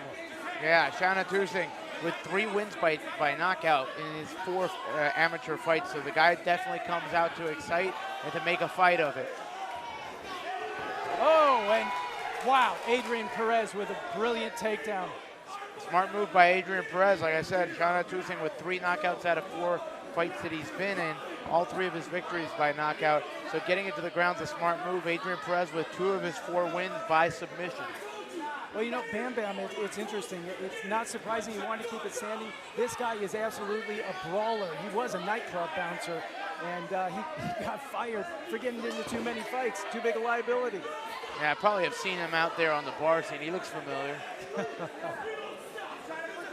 Well, Wolfstone Perez is giving Bam Bam the business on the ground. Bam Bam able to escape, but Adrian Perez gets him back. Oh, he had a single leg, and oh, there comes Hatusing. Very powerful shots from Hatusing right now. Yeah, Huge Wolfstone shot. Perez definitely covering up. This is Oh, not. oh! Oh, man. Wolfstone Perez landed a solid shot. Referee Mike Cardoso is about to step in, and that's it. That's it. The fight is over by knockout. And a huge victory for Adrian Perez, winning the welterweight title.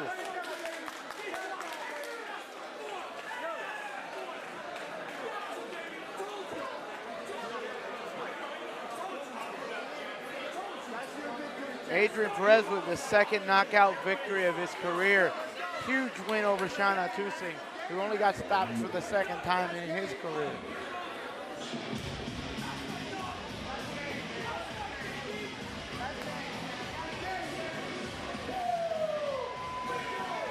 And Adrian Perez celebrating in there with his teammate Ryan Schwartzberg, who won earlier tonight in the kickboxing bout.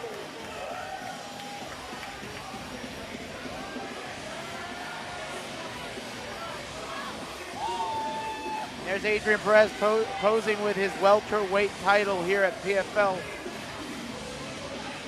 Look forward to seeing more of him. Very exciting bout. Short but exciting bout between him and Sean Hatusing.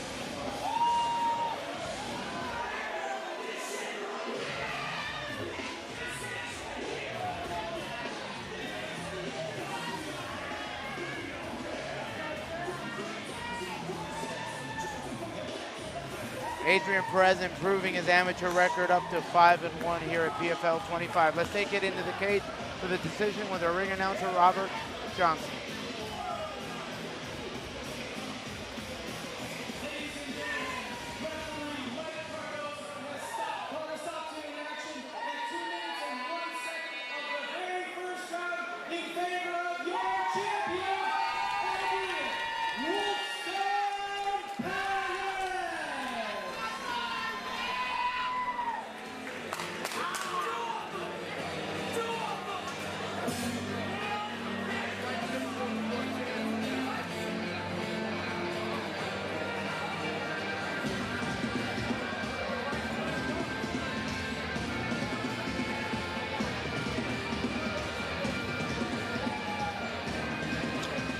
Stay tuned, folks. We got our main event of the evening coming up between fan favorite Justin Arteaga against Ernesto Suarez fighting for the bantamweight title here at PFL 25.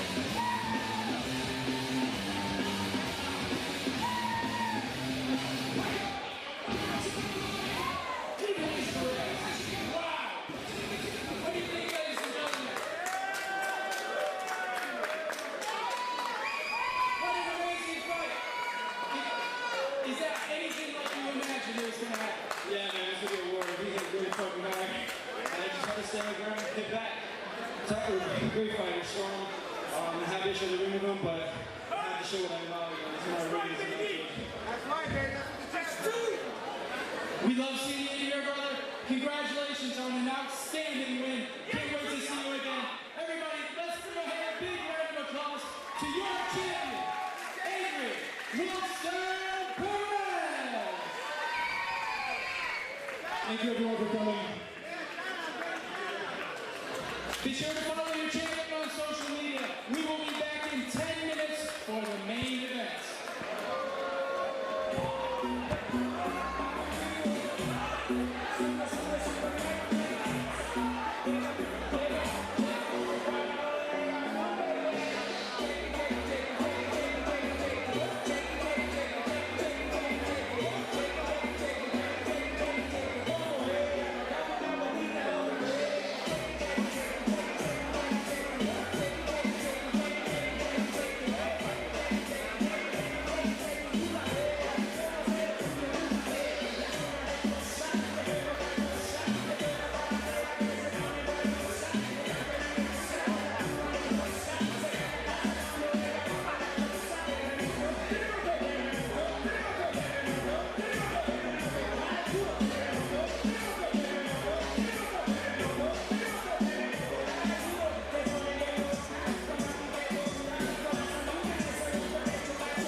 And here we go with our main event of the evening between Justin Arteaga and Ernesto Suarez for the PFL Bantamweight title. Oh, huge shots from Ernesto Suarez to start out early. And right now this crowd's on high alert. Everybody's really into this fight. The whole crowd is standing up. Huge shots from Suarez, coming out strong. The main events here at PFA is, if they're insane, man. The crowd is absolutely off the hook. Arteaga just covering up here as Suarez just firing bombs. Huge shots. Ernesto Suarez is landing shot after shot. Arteaga looks hurt. Arteaga looks hurt. Suarez just throwing everything in there, man. Suarez is brutalizing Arteaga at this point. The challenger's coming out with everything he's got. I mean, if Arteaga somehow makes it out of this round, I wonder how much energy Suarez will have left. He's just putting all his power into everything, those throws, those punches, everything. You know, they say to be the champ, you got to beat the champ, and Ernesto Suarez came in with that mindset. This is what I love about amateur MMA. These guys are looking to put on a show. They're looking to finish the fight, make it exciting. You're seeing a great demonstration of technique, power, speed, athletic ability. Oh, Arteaga lands. Arteaga looks like he was able to weather that early storm. I wonder how much energy Suarez used in his gas tank there.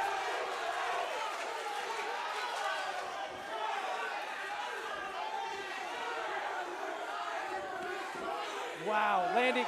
He's mixing up his punches and his kicks. It's beautiful.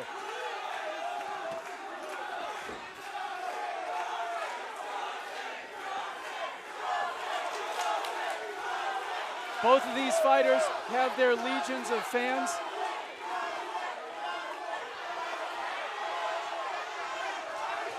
But Arteaga seems to have the majority of the fans here.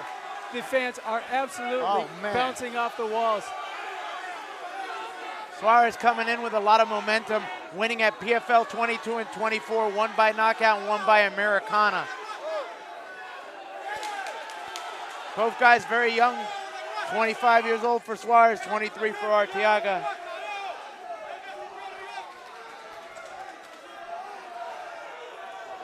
Well, they both came out with a whole lot of fury. Let's see if they can keep it up for the rest of these 2.5 more rounds. And this crowd is really into this. Everybody's on their feet. If it weren't for this headset, I wouldn't be able to hear you right now. Yeah. Suarez coming out swinging right up until the final bell. Strong round for Suarez, swarming Arteaga, getting a huge throw. Coach Danny Chavez is immediately in the ear of champion Justin Arteaga. The champ's gonna have to step it up a bit if he wants to keep his belt.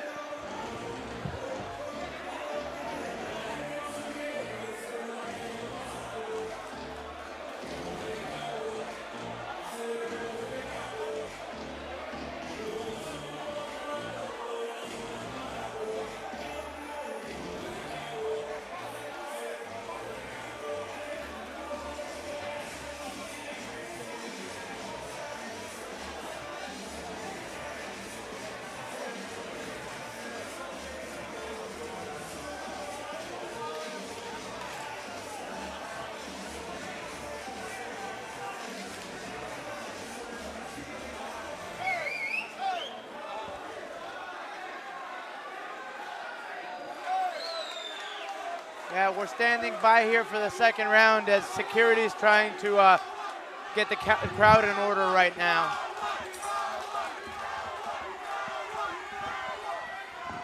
And here we go with the second round of our main event for the bantamweight title here at PFL 25. Strong round from Ernesto Suarez in the first round. Let's see if Arteaga does something different here in the second.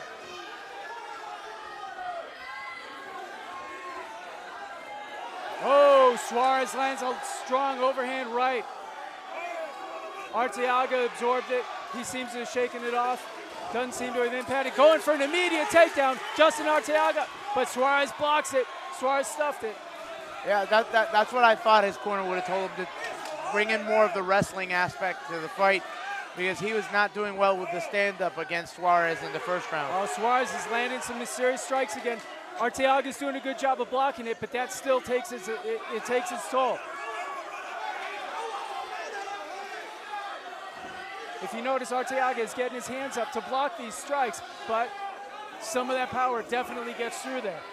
Arteaga's not been able to take advantage of these swarms by Suarez to maybe dive in for a takedown while Suarez is overextended. Arteaga has found a home for that jab. And he goes for the double leg, and he gets Suarez down. And that's exactly the kind of change that Arteaga needed to bring to the fight. But Suarez escapes. He's up and at it again. Oh, Arteaga lands that strong left hook. And a right hook. Oh, huge punch. Knocks out his mouthpiece. Referee Ray Ramos stops in. This fight is over. That's it. Justin Arteaga holds on to his title. Huge shot from Arteaga, knocks out. Escapes. He's up and at it again. Oh, Arteaga lands that strong left hook. And a right hook. Oh, huge punch. Knocks out his mouthpiece. Referee Ray Ramos stops in. This fight is over. That's it. Justin Arteaga.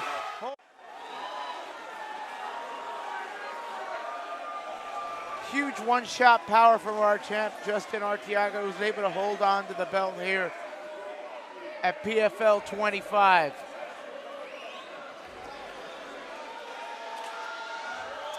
I hope Ernesto Suarez is okay. That was a huge shot, knocked out his mouthpiece.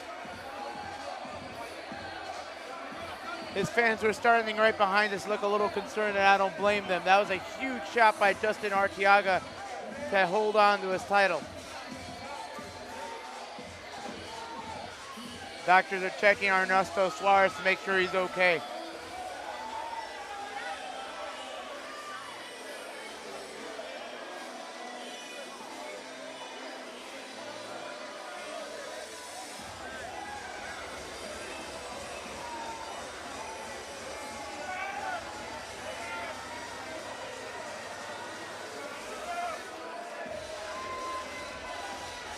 I'm happy to see Ernesto Suarez get up.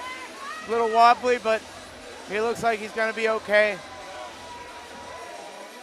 I want to say a thank you to the medical staff here on duty. The job's not easy, but they take good care of our fighters. And I'm glad to see that Ernesto Suarez is walking around now congratulating Justin Arteaga on holding on to his bantamweight title. Great performance by Justin Arteaga. Faced adversity in that first round and came out, changed the fight in the second round with his wrestling, gave Ernesto Suarez something to think about with that takedown.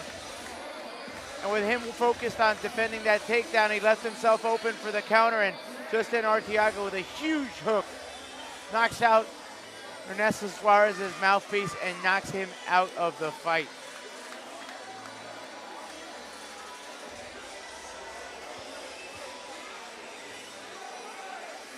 Another huge win for MMA Masters rising star Justin Arteaga, proving that MMA Masters is still one of the top gyms in all of Florida, if not the whole country.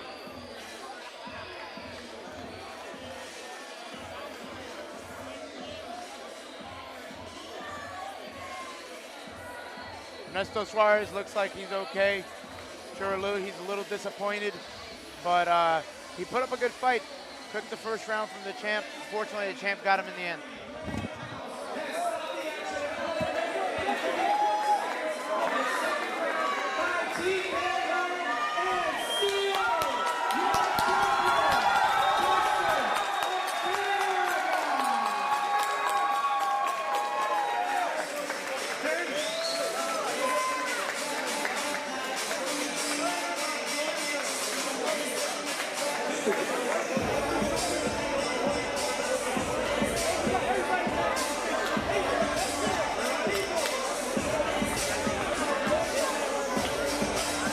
Congratulations to Justin Arteaga on winning keeping the PFL bantamweight title. Look forward to seeing him again, hopefully in March when we come back with PFL 26 here at the Champion Sports Bar and Arena.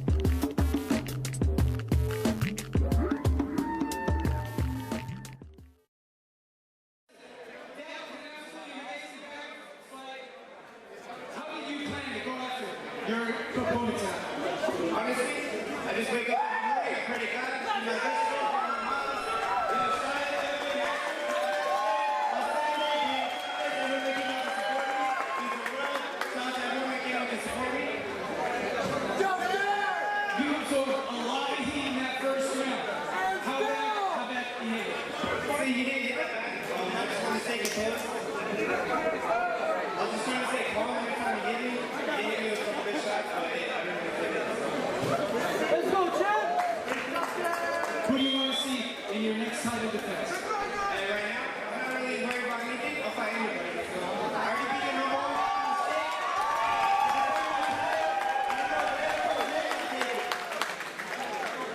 Well done, Justin Arteaga.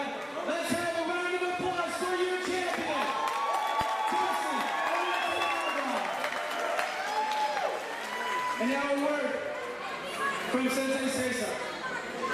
I just want to thank everybody coming and support PFL. And I want to really say something about these fighters. They are not amateur anymore.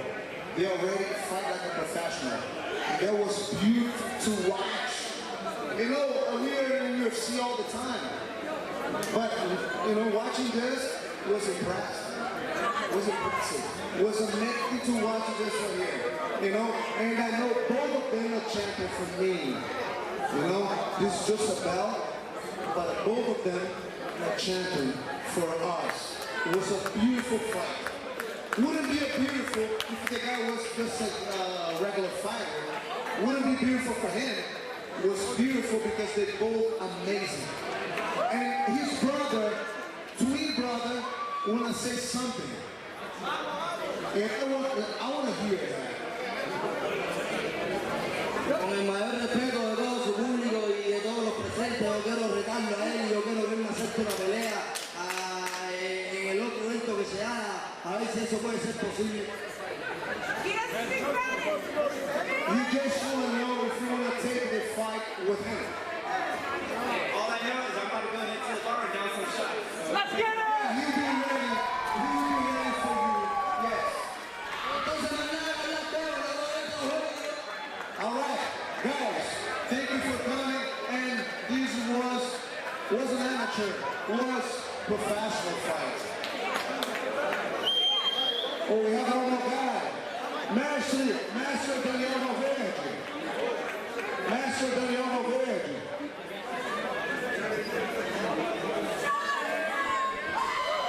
All right.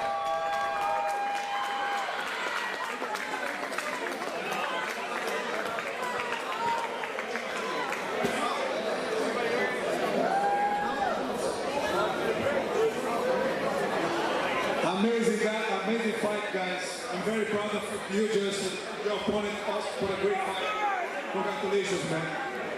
I see you guys soon.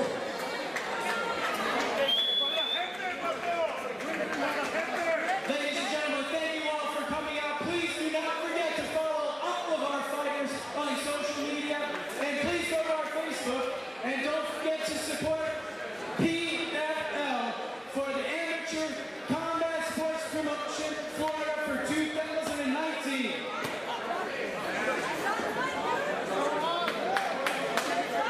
Wraps it up here from